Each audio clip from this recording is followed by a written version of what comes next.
Hai, Assalamualaikum warahmatullahi wabarakatuh. Sampai jumpa lagi Sobat Ibisma dengan saya, Bagus Panuntun. Kita akan lanjutkan sesi berikutnya dari modul Ibisma Growth Academy. Kalau modul sebelumnya kita membahas mengenai Developing Value Propositions for Startups. Kali ini kita akan membicarakan mengenai Constructing Business Models for Startups.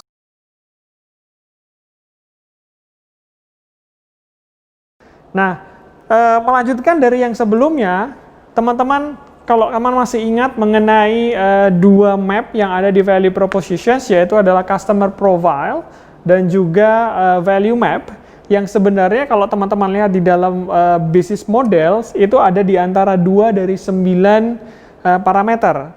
Nanti teman-teman bisa cari. Teman bisa cari di bukunya Alex Osterwalder di Business Model Generations. Nah, saya akan mengantarkan bagaimana dari value propositions yang kita bahas di sesi sebelumnya masuk ke business model.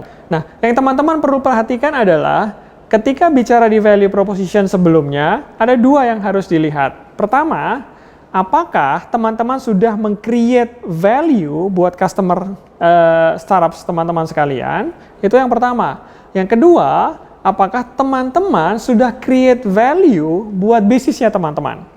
Nah, di sebelah ini saya tampilkan sebuah gambar yang bagaimana bagaimana kita tarik dari value proposition masuk ke business model.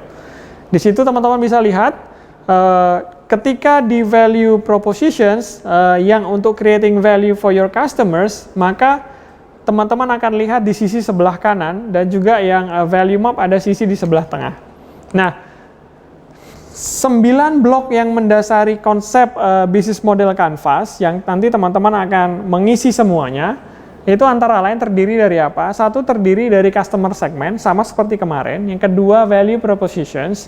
Nanti yang ketiga adalah customer relationships. Yang keempat, ada yang namanya channels, gitu ya. Yang kelima adalah key activities.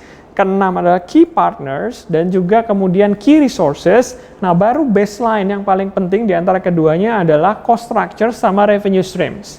Kita akan bahas satu persatu dari 9 blok seperti ini. Oke teman-teman, kita akan langsung masuk ke dalam Canvas blok yang pertama. Kemarin ketika kita bicara mengenai value propositions, itu ada customer profile, customer jobs. Nah, kalau di dalam business models namanya customer segment.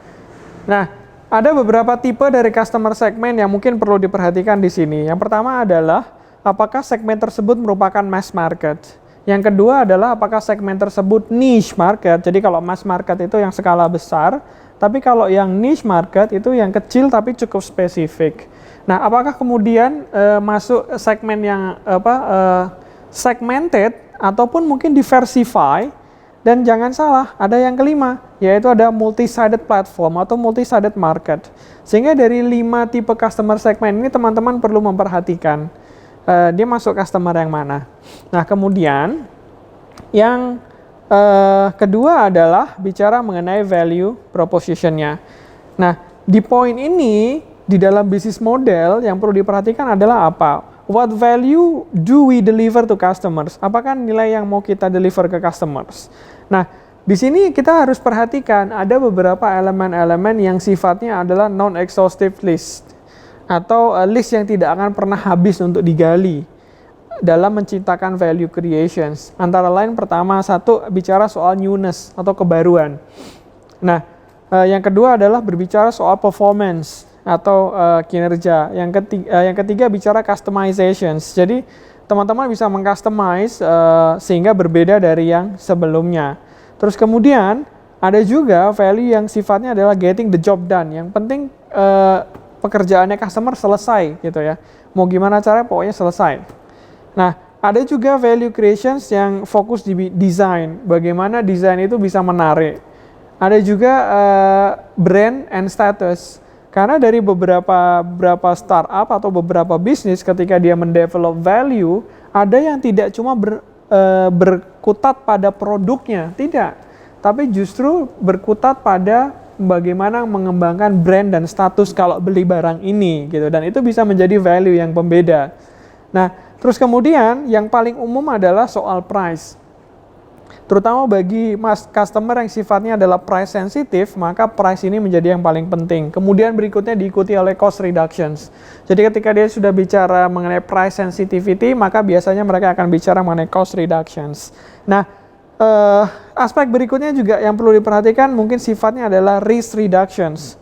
Karena ternyata kadang-kadang seseorang membeli satu layanan atau jasa adalah untuk mengurangi risiko. Misalnya kalau menggunakan layanan ojek online adalah mengurangi risiko keterlambatan gara-gara macet misalnya kalau kita di tengah jalan. Nah, mengurangi risiko juga termasuk value propositions. Nah, terus kemudian ada yang namanya accessibility. Seberapa teman-teman mampu menjangkau seluruh segmen customer yang ada. Dan terakhir adalah convenience atau usability. Sehingga ketika bicara di value propositions, 11 parameter ini bisa teman-teman gali terus gitu ya, gali terus untuk menciptakan value propositions yang tepat buat membantu customernya. Nah, selain itu kemudian kita masuk ke bagaimana channel. Nah, channel ini sendiri, ini adalah bagaimana sebuah perusahaan berkomunikasi dengan customernya dalam mendeliver value. Nah, yang perlu diperhatikan, ternyata channel itu memiliki beberapa fase. Ada 5 fase yang ada dalam proses channel tersebut. Pertama adalah bagaimana awareness. Terus yang kedua adalah evaluations, ketiga purchase, keempat delivery, baru after sales. Nah, itu urutan dari hulu sampai ke hilir. Nah, sedangkan untuk tipe-tipe channelnya sendiri, itu ada 2 kategori teman-teman.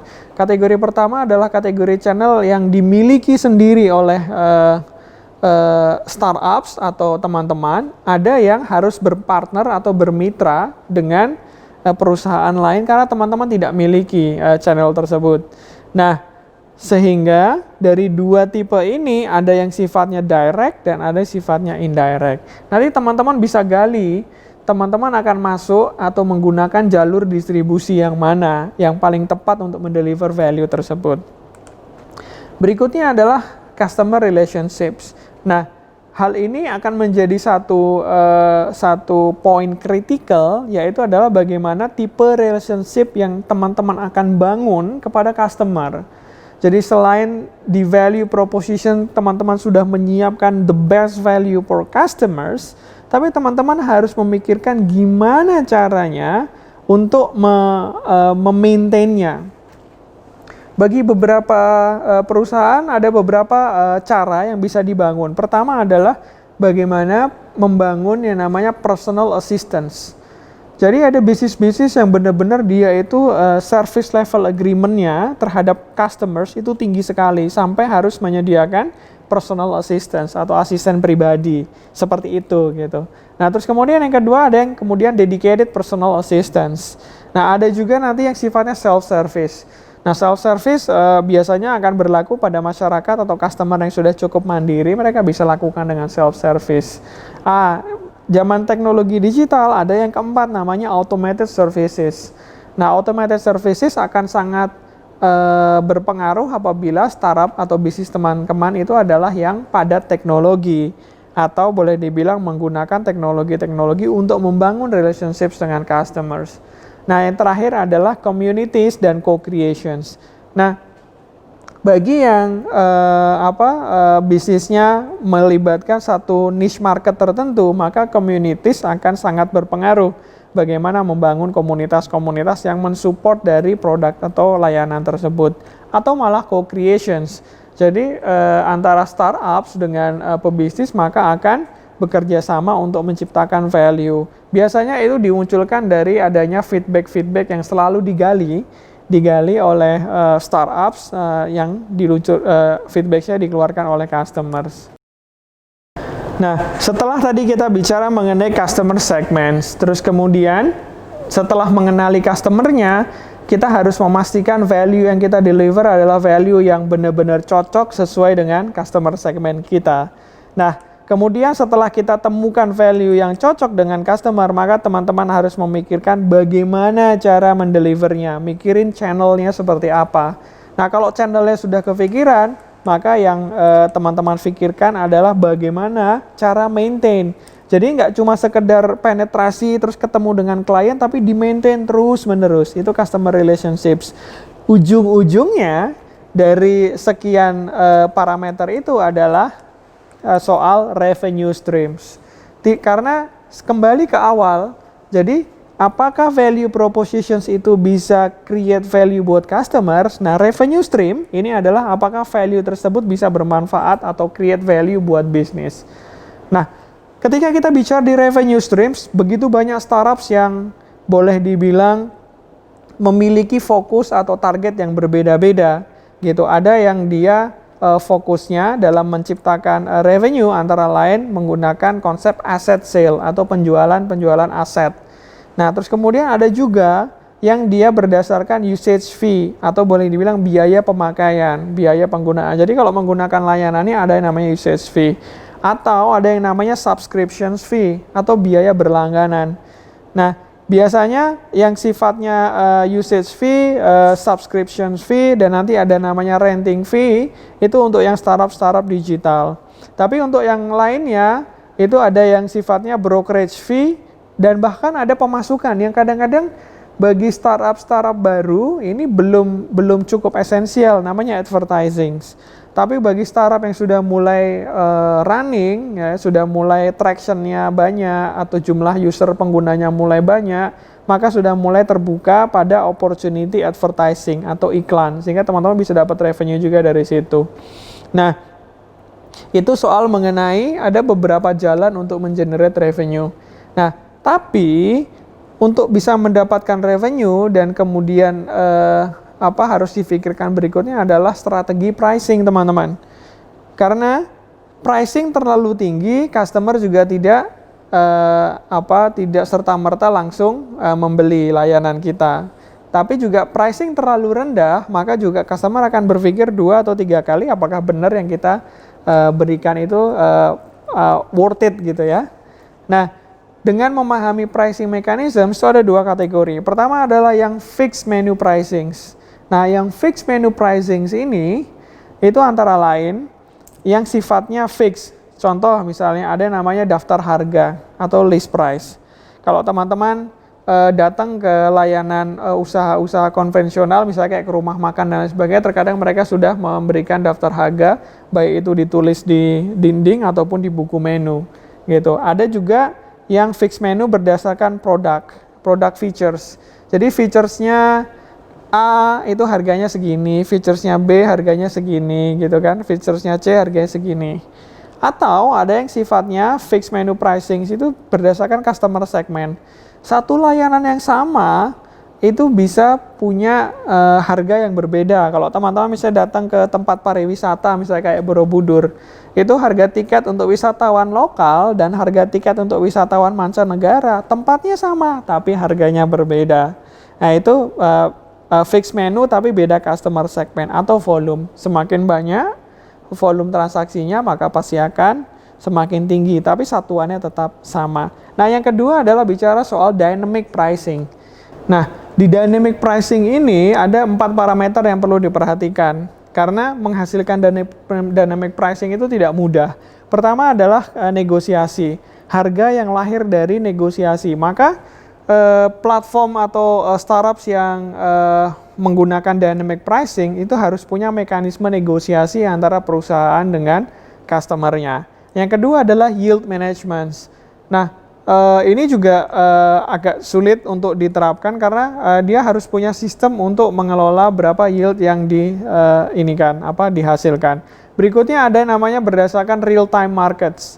Nah, kalau berdasarkan real time markets, maka startup ini harus punya sistem yang dia selalu memonitor harga di lapangan seperti apa, di pasar seperti apa secara real times.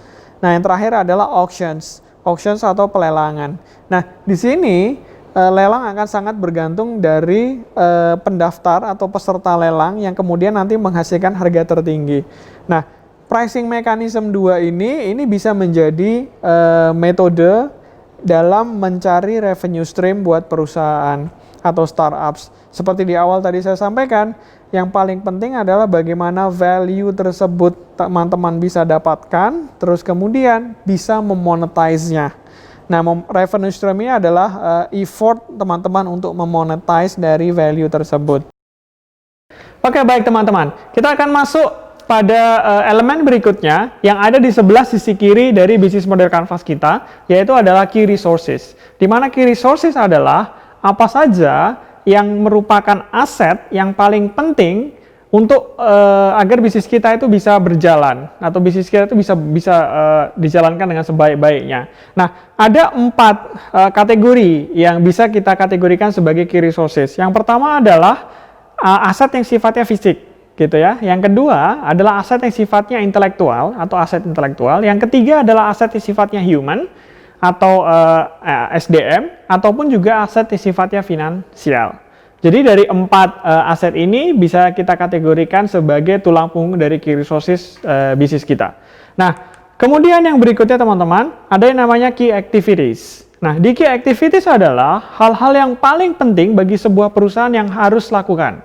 Jadi, aktivitas utama dalam perusahaan kita itu apa? Nah, di bagian kelompok ini, itu bisa dikategorikan dalam 3 activity utama. Activity pertama adalah activity productions, activity yang kedua adalah activity problem solving, activity ketiga adalah activity platform atau network. Nah, karena dalam sebuah bisnis yang sustain adalah sebuah bisnis yang mampu memecahkan masalah dari customer, nah ini menjadi satu hal yang paling penting dalam activity di sebuah bisnis kita. Nah, berikutnya teman-teman, selain dari key resources, key activities, berikutnya adalah key partnerships.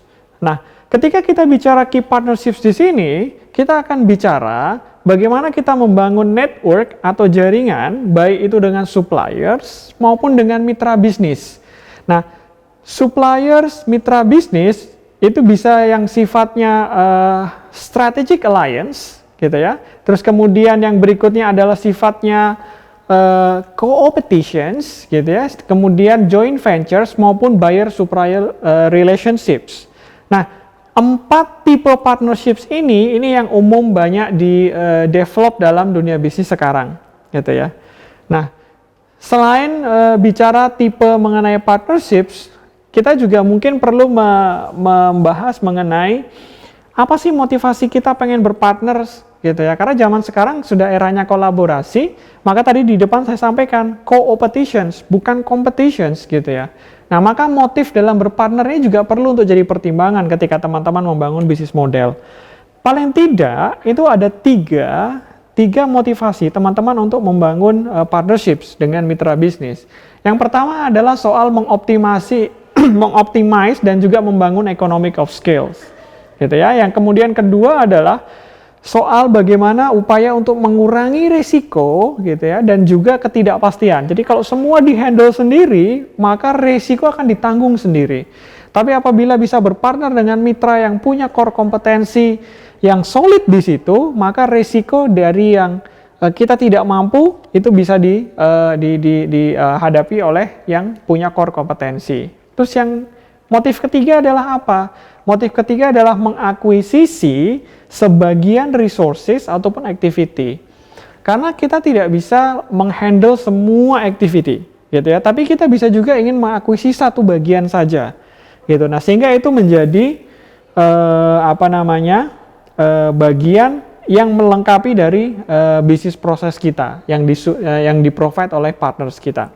Nah, setelah kita tadi membicarakan mengenai key resources, terus kemudian key activities, dan juga key partnerships, yang notabene 3 aktivitas utama ini akan memunculkan sebuah biaya dalam upaya untuk merealisasi, maka yang poin berikutnya yang harus diperhatikan adalah elemen tentang cost structures. Nah, di cost structures ini, gitu ya, yang perlu diperhatikan tuh ada 2 tipe cost, teman-teman. Cost yang pertama adalah yang sifatnya cost driven, ya, yang muncul karena karena aktivitas itu menimbulkan biaya, tapi ada juga yang sifatnya value driven. Jadi biaya ini muncul karena kita ingin memberikan value dengan tingkat tertentu. Ada istilah value for money. Jadi kalau mau value-nya tinggi, maka biasanya juga biayanya tinggi, gitu. Nah, itu contoh value of driven. Nah, tapi ada karakteristik yang perlu difahami. Karena tidak semua serta-merta biaya cost itu memiliki pola yang sama. Contoh yang paling basic di dalam laporan keuangan terkait karakter biaya, pertama, kita sudah sangat familiar dengan yang namanya fixed cost. Jadi berapapun banyak aktivitasnya, fixed cost ini akan selalu tetap. Terus kemudian yang kedua adalah karakteristik variable cost. Jadi dia akan mengikuti seberapa banyak aktivitasnya. Nah, ini yang baru. Yang ketiga itu adalah economies of scale, ya. Yang kemudian yang keempat adalah economies of scope. Nah, ini akan berbeda sekali dengan fixed dan variable cost. Nah, itu perlu diperhatikan teman-teman, ya. Jadi karena cost ini akan muncul di depan dan juga yang nomor 3 dan 4 ini akan menjadi strategi teman-teman. Nah, setelah bicara mengenai cost structures, saya akan memberikan sebuah gambaran bagaimana contoh menganalisa dari bisnis model Canvas pada satu profesi yang kebetulan saya punya satu cuplikan dari salah satu beauty vlogger. Nah, silakan teman-teman untuk menyaksikan berikut ini.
Oke, gimana teman-teman? Setelah melihat salah satu video dari beauty vlogger, ini adalah salah satu beauty vlogger yang cukup populer gitu ya, dengan jutaan follower.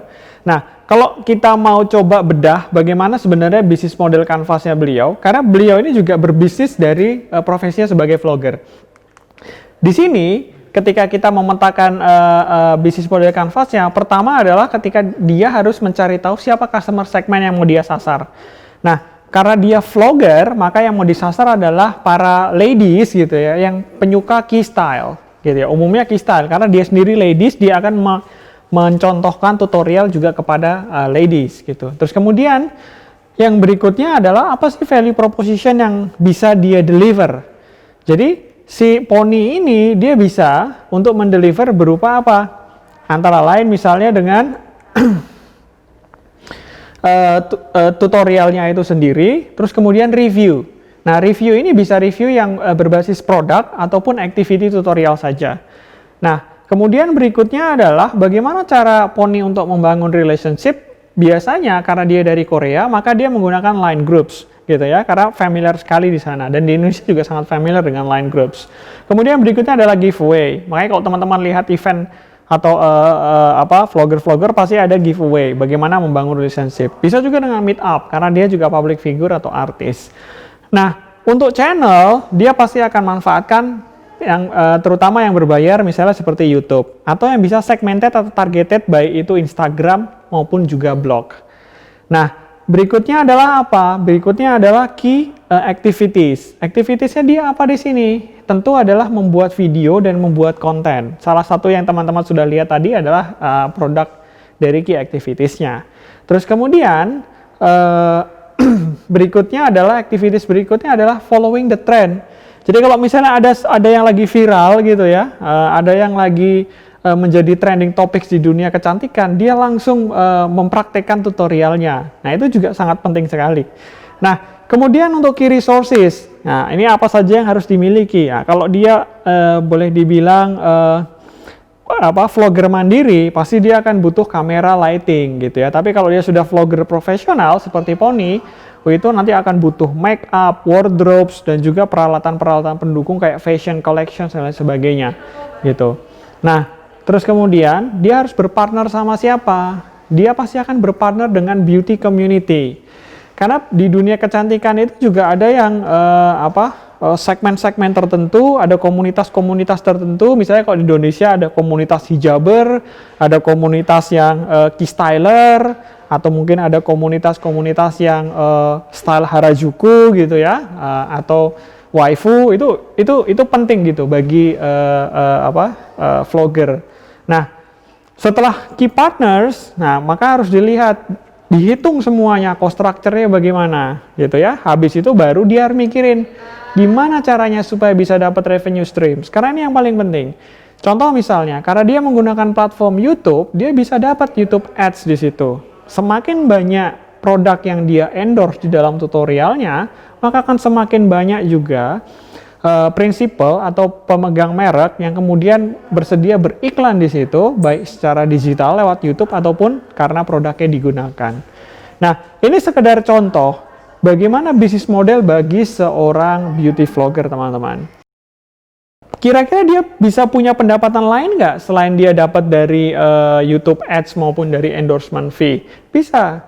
Kalau misalnya si Pony ini cukup produktif gitu ya, karena banyak vlogger-vlogger itu juga kemudian mencoba punya revenue lain. Contoh misalnya bikin buku atau album-album gitu ya seputar tentang kecantikan tertentu. Misalnya kalau Pony ya key beauty gitu. Atau misalnya kalau yang hijaber bikin buku seputar bagaimana berias, itu bisa. Atau dia juga punya online shop. Jadi selain dia sebagai public figure, dia juga berdagang, buka online shop. Atau bahkan kalau dia bisa buka online shop, dia punya brand fashion sendiri. Itu bisa jadi bisnis model tambahan gitu ya. Atau ada juga yang kemudian dia selain vlogger, dia juga merangkap travel vlogger. Jadi dia bisa jalan kemana-mana, traveling, dan itu ada revenue-nya. Bisa datangkan sponsor juga gitu ya. Nah, ini beberapa contoh bagaimana seorang beauty vlogger bisa mengextend value propositions-nya, dan juga yang pasti apa? bisa ada new revenue streams lagi yang bisa di-develop dari activity-nya gitu. Nah, oke. Berikutnya teman-teman, kita akan bicara mengenai pola bisnis model gitu ya. Kalau tadi kita bicara satu kanvas gitu. Satu kanvas adalah gambaran dari satu waktu. Nah, sekarang kita akan bicara mengenai pola. Nah, pola ini yang merupakan hal yang penting ketika kita mau mulai menerapkan sebuah bisnis yang terdiri dari berbagai macam bisnis model atau udah mulai complicated di situ. Nah, ketika kita bicara mengenai pola dari model bisnis, minimal ada 5 pola yang dikenal saat ini dan juga banyak dipakai oleh startup maupun juga perusahaan-perusahaan yang saat ini. Antara lain pertama adalah bagaimana unbundling business model. Jadi biasanya kalau dulu perusahaan itu mencoba untuk menguasai dari hulu sampai hilir. Terus kemudian sehingga membuat banyak sekali produk dan portofolio di situ. Tapi yang dilakukan di sini adalah dipecah satu persatu teman-teman, di unbundling, dilepas. Sehingga ada fokus bisnis model yang A, B, C, dan D. Nah, pola bisnis model yang kedua adalah the long tail. Nah, kenapa the long tail? Karena mungkin ilustrasinya mirip kayak bentuk dinosaurus gitu ya. Ada kepala, terus kemudian ada badan, ada buntut. Nah, karena buntutnya panjang, nah fokusnya justru bukan di buntut, tapi fokusnya hanya ada di kepala yang depan, yaitu yang 20% dari panjangnya badan ini. Nah, di mana dia hanya akan fokus pada yang paling profitable saja. Nah, yang lainnya bisa dilepaskan. Itu the long tails. Nah, yang berikutnya adalah multi-sided platform, teman-teman. Nah, multi-sided platform ini seperti kepanjangannya bahwa dia itu multi-side. Jadi dimungkinkan ada beberapa platform itu dikombinasi secara bersamaan. Nah, pola bisnis model yang keempat adalah free as a business model. Nah, di dunia digital ini paling sering sekali untuk dipraktekkan. Maka ada istilah namanya freemium biasanya. Jadi, sebenarnya aplikasi itu ketika di launching pertama kali itu free, tapi kemudian setelah masuk ke pasar dan juga customer merasa puas dengan layanan tersebut, kalau mau upgrade maka ada premium di belakangnya.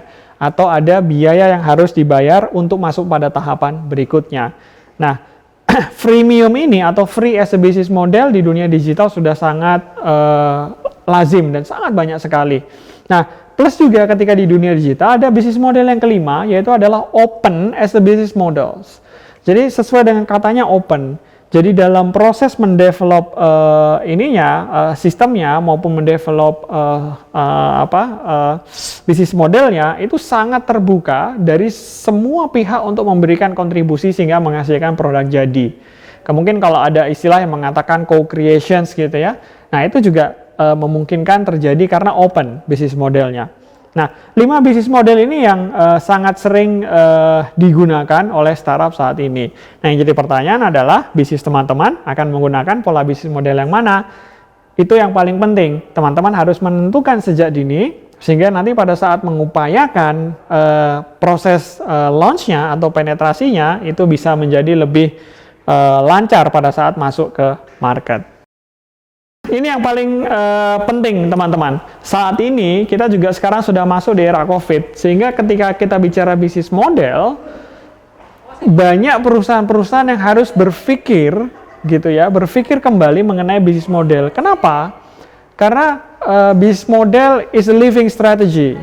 Bahkan bagi perusahaan yang unicorn sekalipun, ketika COVID mendera, maka dia juga terkena impact yang cukup besar. Contoh, saya berikan beberapa informasi yang dipublikasi baik dari Asian Review, dari Nikkei. Contoh misalnya, di sini ada Gojek.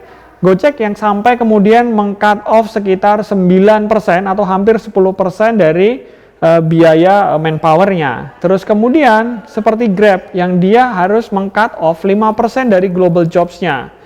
Dan kemudian ada lagi unicorn Indonesia yang berimpact misalnya di Traveloka.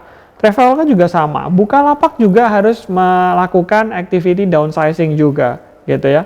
Jadi even di unicorn sekalipun, ketika impact COVID-19 ini memberikan efek yang cukup besar, sehingga unicorn juga harus siap-siap Siap-siap untuk apa? Siap-siap untuk melakukan pivot. Kalau seandainya dia tidak bisa untuk sustain, gitu ya. Nah, teman-teman yang sekarang punya startup juga harus memaintain cash flow dan runway-nya gitu. Kalau tidak mampu, contoh misalnya di sini, misal Oyo. Oyo itu bahkan sampai okupansi hotelnya dari seluruh jaringan Oyo itu turun sampai 60%. Revenue-nya pasti akan terdampak besar-besaran. Nah, sehingga Oyo pun sampai akan merubah strategi bisnisnya, gitu. Nah, ini yang perlu disiapkan juga bagi teman-teman startup. Apabila terdampak dengan COVID, siapkan strategi pivotnya, gitu ya. Nah, ada beberapa strategi yang mungkin bisa di create ulang, gitu ya. Nah, silahkan teman-teman beserta tim untuk mendiskusikan gimana caranya membuat strategi yang bisnis bisa tetap survive di era COVID. Oke, baik. Nah, terakhir adalah tugas buat teman-teman. Tugasnya simple. Setelah pembahasan tadi mengenai bisnis model Canvas, terus kemudian saya bercerita mengenai strategi-strateginya, dan juga bagaimana COVID ini memiliki dampak pada existing bisnis seperti yang Unicorn lakukan. Nah, tugas bagi teman-teman adalah silakan teman-teman untuk membuat bisnis model Canvas dari bisnis atau startupnya teman-teman sendiri. Nah, pastikan yang dituangkan di dalam bisnis model Canvas adalah strategi-strategi yang sesuai dengan konteks saat ini, tantangan saat ini, dan juga rencana pengembangan ke depan dari bisnis teman-teman. Saya kira demikian. Terima kasih. Sesi ketiga dari saya mengenai bisnis model Canvas. Saya cukupkan sekian. Selamat berjuang, selamat bekerja. Salam sukses buat teman semua. Assalamualaikum warahmatullahi wabarakatuh.